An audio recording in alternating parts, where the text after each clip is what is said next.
दोस्तों, सनातन हिंदू धर्म में तुलसी के पौधे का महत्व सबसे अधिक है। इसकी सबसे पहले पूजा भगवान विष्णु जी ने की थी। श्री हरि कहते हैं, जिस प्रकार देवी लक्ष्मी से वैकुंठ को ऐश्वर्य प्राप्त है, उसी प्रकार वैकुंठ में तुलसी के कारण ही पवित्रता प्राप्त है। पृथ्वी लोक पर जिस स्थान पर भी तुलसी का पौधा होगा, उस स्थान पर कभी बुराई का वास नहीं होगा। ऐसा स्थान सबसे अधिक पवित्र होगा। इसी कारण से हमें हमारे घर में तुलसी का पौधा अवश्य ही लगाना चाहिए। तुलसी के पास दीपक जलाने से क्या होता है, आइए जानते हैं। इस प्राचीन महान कथा के माध्यम से जो भगवान श्री कृष्ण ने देवी सत्यभामा को सुनाई है। दोस्तों, अगर बोलते समय कुछ त्रुटि हो तो क्षमा करिएगा। दोस्तों, एक समय की बात है, देवी सत्यभामा भगवान श्री कृष्ण के पास आकर उनसे पूछने लगी है, स्वामी, आपने मुझे तुलसी के पौधे को जल देने का महात्म सुना दिया है, लेकिन तुलसी के पास दीपक जलाने का क्या महात्म्य है? रोज शाम को तुलसी के पास दीपक क्यों जलाया जाता है? इससे मनुष्य को कौन सा फल प्राप्त होता है? तुलसी के पास दीपक जलाने की विधि क्या है तथा दीपक लगाते समय कौन से मंत्र का उच्चारण करना चाहिए? कृपया आप मुझे विस्तार से बताइए। भगवान श्री कृष्ण कहते हैं, हे देवी, आज तुमने समस्त संसार के कल्याण की भावना से बहुत ही उत्तम प्रश्न किया है। तुम्हारे इस प्रश्न का उत्तर देने से पूर्व मैं तुम्हें एक प्राचीन इतिहास सुनाता हूँ, जिससे तुम्हें तुम्हारे सभी प्रश्नों के उत्तर मिल जाएंगे। शाम को तुलसी के पास दीपक जलाने से जो फल मिलता है, उसी का वर्णन मैं इस कथा में करूंगा। इसीलिए तुम इस कथा को ध्यान पूर्वक सुनना। इस कथा को ध्यान से पूरा सुनने मात्र से ही मनुष्य को 100 वर्षों तक तुलसी के पास दीपक जलाने का पुण्य प्राप्त होता है। देवी सत्यभामा कहती है, हे प्रभु, मैं कथा को सुनने के लिए उत्सुक हूँ। कृपया आप इस कथा को मुझे सुनाइए। मैं इस कथा को ध्यानपूर्वक सुनूंगी। तब भगवान श्री कृष्ण देवी सत्यभामा को वह कथा सुनाने लगते हैं।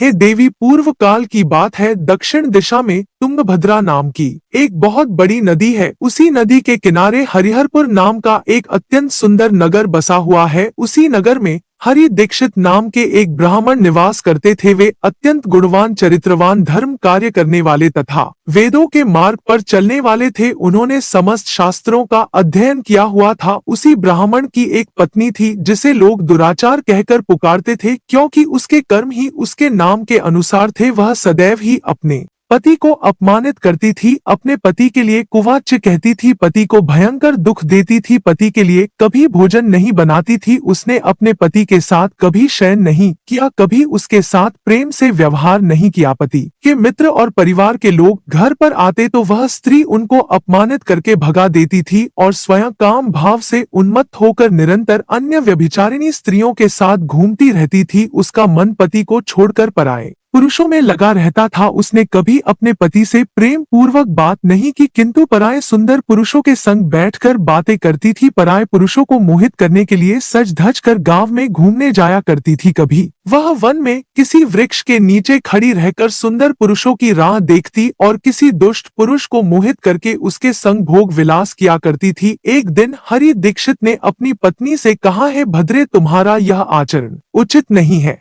इस प्रकार से पाप करने पर तुम्हारा अहित ही होगा। इसीलिए तुम अभी से यह सब बुरे काम करना छोड़ दो। तुम्हारे इस प्रकार के व्यवहार से मुझे बड़ा दुख हो रहा है। तब उस दुराचार स्त्री ने कहा, ना जाने किस पाप के कारण मेरा तुझ जैसे भिखमंगे के साथ विवाह हुआ है। लगता है पिछले जन्म में मैंने पाप ही किए होंगे, इसी कारण से मुझे ऐसा गरीब पति मिला है। तू मेरी कोई भी इच्छा को पूर्ण नहीं कर सकता। मुझे विवशता के कारण तेरी इस झोपड़ी में रहना पड़ता है, भिक्षा मिलाया हुआ भोजन खाना पड़ता है। अब और अधिक मैं इस कष्ट को सहन नहीं करने वाली। किसी दिन मैं तुझे छोड़कर अवश्य चली जाऊंगी, तेरे साथ रहूंगी तो इस जन्म में भी मेरे द्वारा पाप ही होंगे। इसीलिए अब मैं किसी अन्य धनवान पुरुष से विवाह करूंगी। हरि दीक्षित ने अपनी पत्नी से कहा, है प्रिय, तुम इस प्रकार के अपशब्द ना कहो। इस प्रकार से अपने पति को त्यागने का विचार मन से छोड़ दो। जो स्त्री अपने पति को त्याग कर पराये पुरुष के पास जाती है, उसका अहित ही होता है, उसे नरक में जाना पड़ता है। उस दुराचारी पत्नी ने कहा, नरक में तुम्हें जाना पड़ेगा, क्योंकि तुम कोई काम धंधा तो करते नहीं, भीख मांग कर खाते हो और मुझे भी झूठ खिलाते हो। पत्नी को दुखी और असंतुष्ट रखने वाला पति भी नरक में ही जाता है और तुम्हारा घर कोई नरक की सजा से कम नहीं है। तुम्हारे साथ इस घर में रहने से अच्छा है मैं नरक में जाकर रहूं।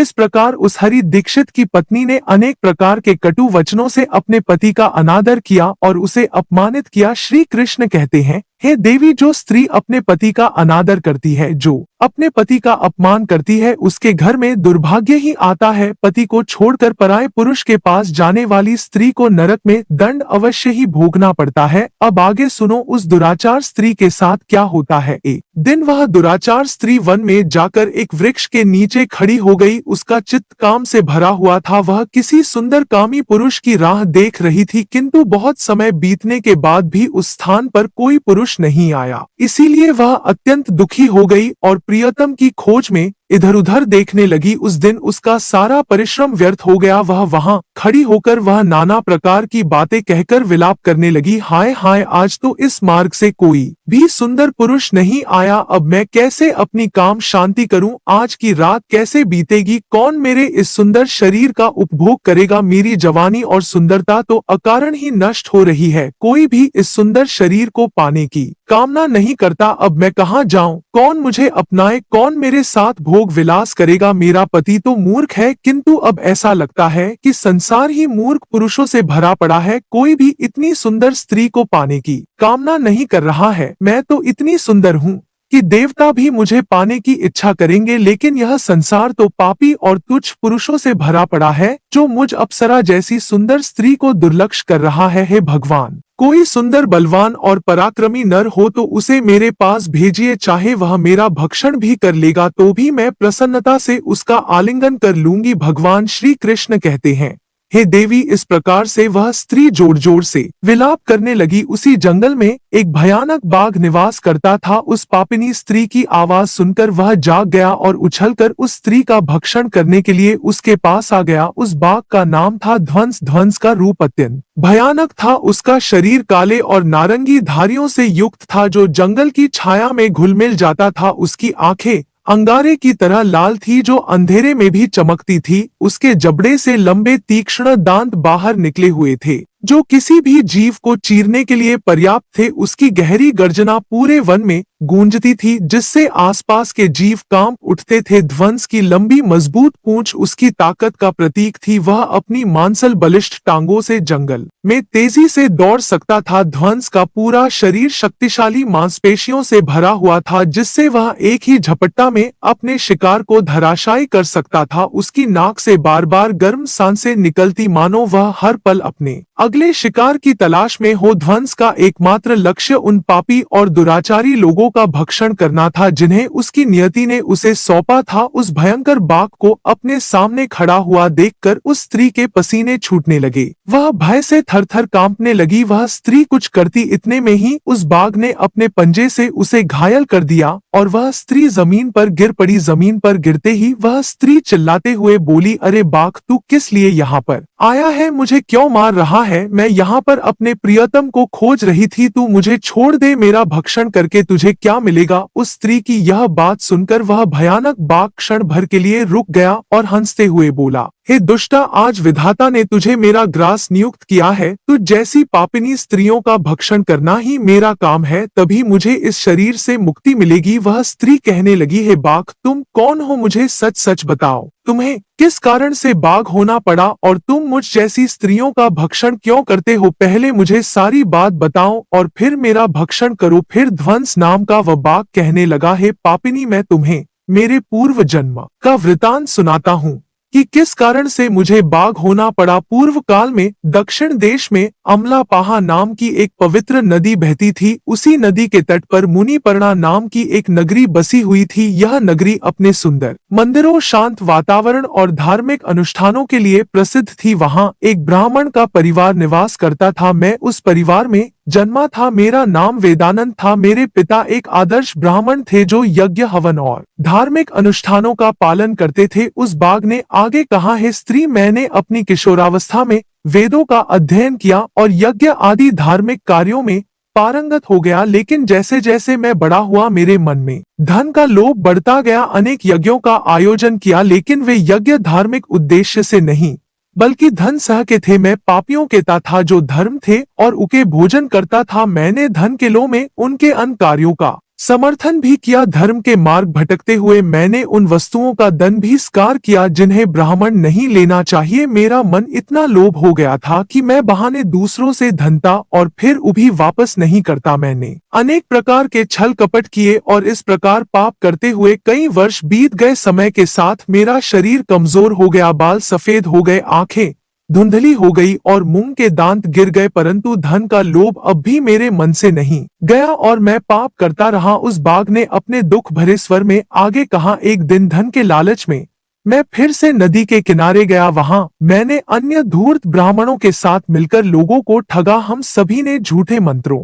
का उच्चारण किया और बिना विधि विधान के ही देवी देवताओं का पूजन किया। इसका उद्देश्य के केवल अधिक से अधिक धन दान में प्राप्त करना था। हमने लोगों को धर्म के नाम पर धोखा दिया। उस दिन मैंने काफी धन एकत्र किया, लेकिन उसी समय मेरे साथ एक भयानक घटना घटी। मैं उसी दिन नदी के तट पर बैठा हुआ था, तभी एक बीमार और भटकता हुआ कुत्ता मेरे पास आया। मैंने उसे दुत्कार कर भगा दिया, लेकिन वह क्रोध में आकर मेरे पैर में काट बैठा। मैं मूर्छित होकर वहीं गिर पड़ा। उसी क्षण मेरे प्राण निकल गए। मेरी मृत्यु के बाद यम के दो दूत प्रकट हुए। वे काले और भयानक रूप वाले थे और उनके हाथों में जंजीरें थी। उन्होंने मुझे पकड़ लिया और यमपुरी की ओर ले गए। यमपुरी में मुझे यमराज के सामने खड़ा किया गया। यमराज ने अपने दिव्य सिंहासन से चित्रगुप्त को आदेश दिया कि वे मेरे कर्मों का लेखा जोखा प्रस्तुत करें।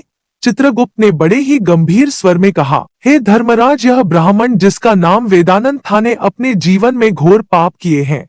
इसने धर्म के नाम पर लोगों को ठगा, झूठे मंत्रों का उच्चारण कर यज्ञ किए और भगवान का अपमान किया। यह धन के लालच में धर्म से दूर हो गया। इसने कभी भी धर्म का पालन नहीं किया, इसीलिए यह पापी ब्राह्मण नरक जाने के योग्य है। फिर यमराज ने अपने दूतों को आदेश दिया, इस पापी को नरक की अग्नि में डाल दो, यह वहां जाकर अपने कर्मों का फल भोगे। इसके बाद मुझे नरक की भयंकर अग्नि में डाल दिया गया। वर्षों तक मैंने वहां की यंत्रणा सहन की। मेरी आत्मा को भयंकर पीड़ा सहनी पड़ी। अनेक वर्षों की सजा के बाद मेरे पापों के कारण मुझे बाघ का शरीर प्राप्त हुआ और मैं इस दुर्गम वन में निवास करने लगा। ध्वंस ने अपनी कहानी को समाप्त करते हुए कहा, अपने पूर्व जन्म के पापों का प्रायश्चित करते हुए मैंने संकल्प लिया कि मैं कभी भी महात्मा, साधु पुरुष या सती स्त्रियों का भक्षण नहीं करूंगा। मैं केवल उन पापियों, दुराचार और कुलटा स्त्रियों का ही भक्षण करता हूं जिन्होंने अपने जीवन में अधर्म के मार्ग पर चलकर दूसरों को दुख दिया है। मुझे विश्वास है कि ऐसा करने से मुझे मेरे पापों से मुक्ति मिलेगी और मैं इस शरीर से जल्द ही मुक्त हो जाऊंगा। श्री कृष्ण कहते हैं, हे देवी, इस प्रकार से उस बाघ ने अपने पूर्व जन्म का वृत्तांत सुना दिया और उस स्त्री से कहने लगा, हे पापिनी, तेरे आचरण से तू उल्टा दिखाई पड़ती है। अपने पति को छोड़कर तू इस वन में अन्य पुरुषों के साथ भोग विलास करने के लिए आई है, इसीलिए आज तू मेरा ग्रास अवश्य बनेगी। इतना कहकर उस बाघ ने अपने तीक्ष्ण नखों से उस पापी स्त्री को मारकर उसे खा लिया और फिर वह बाघ उस स्थान से चला गया। उस स्त्री की मृत्यु के बाद उस स्थान पर यम के दो दूत प्रकट हुए और उस पापिनी स्त्री को उठाकर संयमनी पुरी में ले गए। वहां पर उसे यमराज के सामने खड़ा किया गया। फिर चित्रगुप्त ने उस स्त्री का लेखा जोखा निकालते हुए यम से कहने लगे, हे धर्मराज, यह स्त्री तो अत्यंत पापिनी है। इसने घोर पाप किए हैं, इसने व्यभिचार किया है, इसने अपने पति की कभी सेवा नहीं की, अपने पति को भूलकर पराये पुरुषों के संग भोग विलास किया करती थी। उसके पापों को सुनकर यमराज अत्यंत क्रोधित हो गए और उन्होंने उस स्त्री को अग्नि से भरे हुए कुंडों में डालने का आदेश दिया। यमराज के आदेश को सुनकर वह स्त्री अत्यंत भयभीत हो गई और फिर वह दुराचार स्त्री यमराज से कहने लगी, हे धर्मराज, कृपया मुझे मेरे पापों के लिए क्षमा करें। मैंने यह अनजाने में पाप किए हैं, कृपया मुझे प्रायश्चित का अवसर प्रदान करें। यमराज कहते हैं, हे स्त्री, तुमने जो पाप किए हैं वे निंदनीय हैं। तुम्हारे पापों के लिए कोई प्रायश्चित नहीं है। जो स्त्री अपने पति का त्याग करती है, अपने पति को छोड़कर पराये पुरुष के संग विहार करती है, उसे निश्चित ही नरक में जाना पड़ता है। इसीलिए अब तुम्हें नरक की यातनाएं भोगनी ही पड़ेगी। फिर यमराज ने अपने दूतों से कहा, हे दूतों, इस पापी स्त्री को ले जाओ और इसे भयंकर नरकों में डाल दो, यह उसी के योग्य है। फिर यम के दूत उस स्त्री को नरक में ले जाते हैं।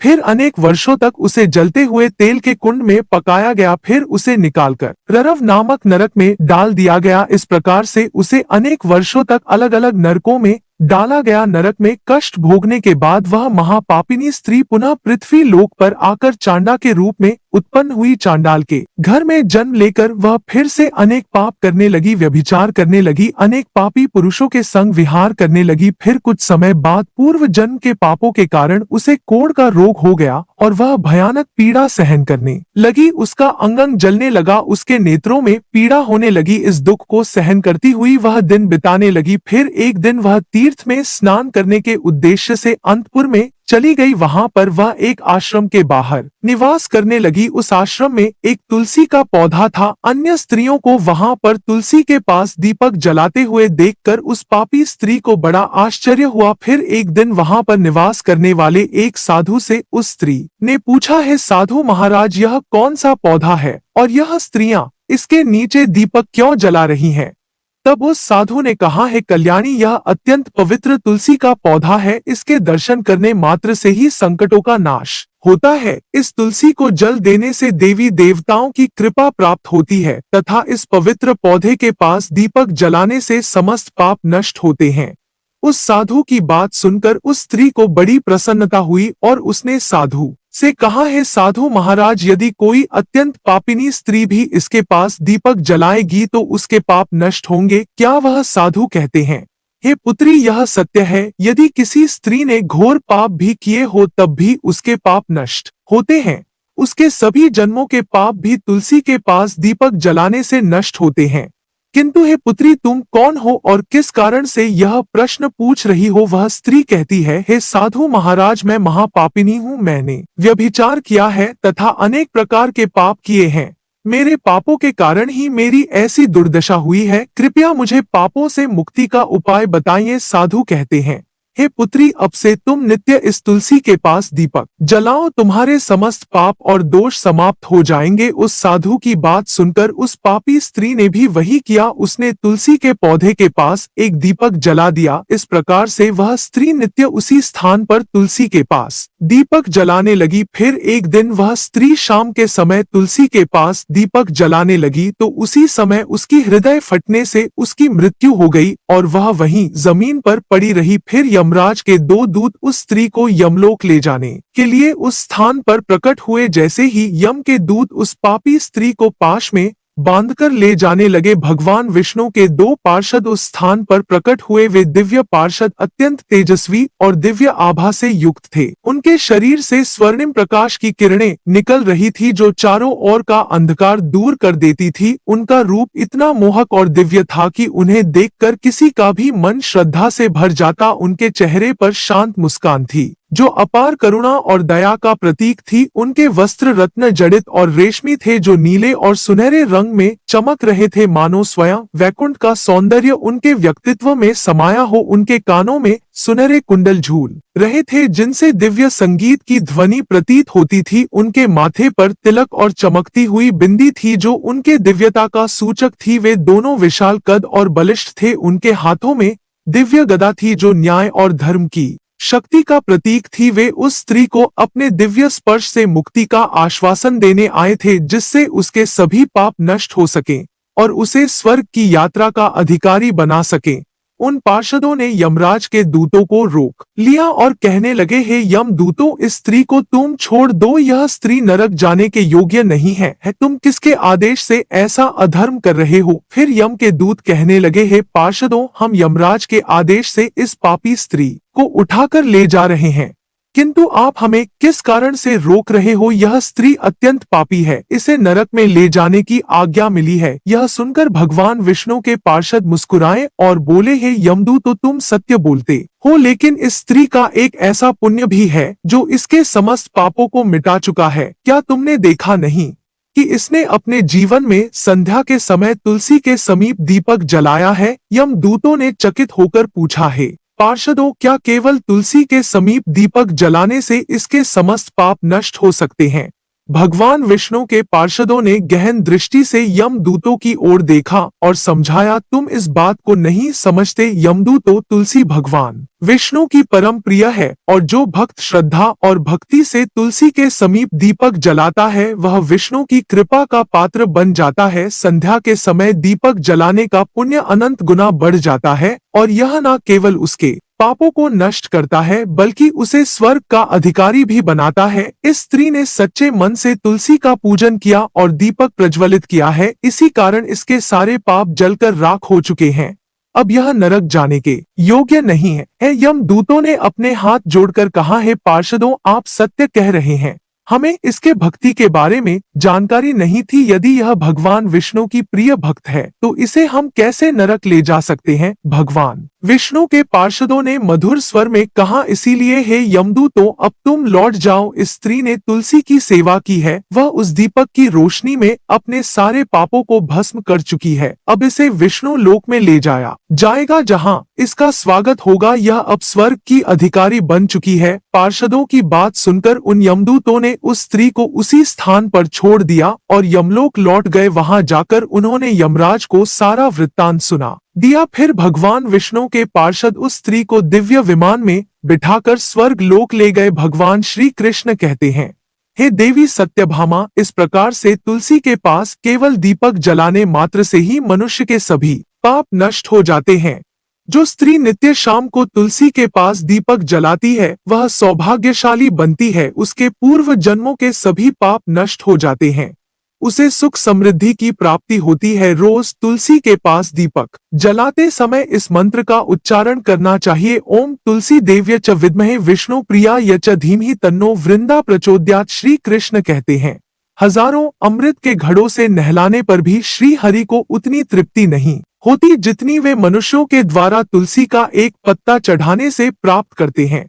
10,000 गोदान से जो फल प्राप्त होता है वही फल तुलसी पत्र के दान से पा लिया जाता है। जो मृत्यु के समय अपने मुख में तुलसी पत्र का जल पा जाता है वह संपूर्ण पापों से मुक्त होकर श्री कृष्ण के धाम जाता है। जब भक्त तुलसी के पास दीपक जलाता है तो उस प्रकाश में निहित ऊर्जा नकारात्मक शक्तियों को नष्ट करती है और सकारात्मकता का संचार करती है। यह आध्यात्मिक वातावरण को शुद्ध करता है और घर में देवताओं की कृपा को आकर्षित करता है। दीपक का प्रकाश अज्ञान के अंधकार को दूर करता है और ज्ञान की ज्योति को प्रज्वलित करता है। तुलसी के पास दीपक जलाने से मनुष्य के भीतर शुद्धता और पवित्रता का भाव उत्पन्न होता है, जिससे उसकी भक्ति और ध्यान की शक्ति बढ़ती है। यह मान्यता है कि जब व्यक्ति तुलसी के पास दीपक जलाकर उसकी आरती करता है तो भगवान विष्णु का ध्यान अधिक सरलता से प्राप्त होता है। यह साधक के मन को स्थिर और शांति की ओर ले जाता है, जिससे ध्यान में एकाग्रता बढ़ती है। तुलसी के पास दीपक जलाने का अनुष्ठान सूर्यास्त के समय करना अत्यंत शुभ माना जाता है। इस समय दीपक जलाकर तुलसी माता की आरती की जाती है और भगवान विष्णु का स्मरण किया जाता है। इसे करने से विशेष पुण्य प्राप्त होता है। प्रतिदिन संध्या समय में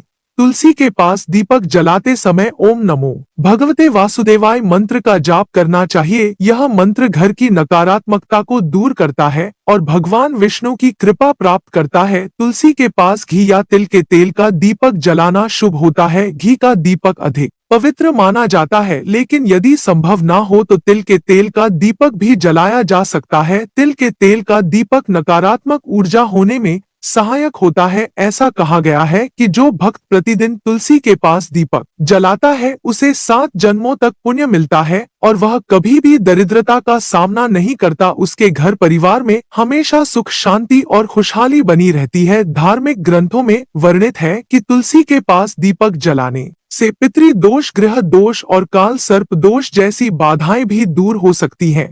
इस उपाय से घर में नकारात्मक ऊर्जा का नाश होता है और सकारात्मक ऊर्जा का संचार होता है। तुलसी के पास दीपक जलाने से आत्मा की शुद्धि होती है और यह जन्म जन्मांतर के पापों का नाश करता है। इससे आत्मा को शांति मिलती है और व्यक्ति को सद्गति प्राप्त होती है। यह भी कहा गया है कि यदि कोई व्यक्ति जीवन के अंतिम दिनों में तुलसी के पास दीपक जलाकर भगवान का स्मरण करता है तो उसे मृत्यु के बाद यम दूतों का भय नहीं रहता और उसे सीधे भगवान के धाम में स्थान मिलता है। तुलसी के पास दीपक जलाने से देवी लक्ष्मी का आशीर्वाद मिलता है, जिससे वह के जीवन में कभी आर्थिक संकट नहीं आता और हमेशा समृद्धि का वास रहता है। तो दोस्तों, इस प्रकार से भगवान श्री कृष्ण ने तुलसी के पौधे के पास दीपक जलाने का महत्व बताया है। आपको यह कथा कैसी लगी कृपया कमेंट करके जरूर बताएं।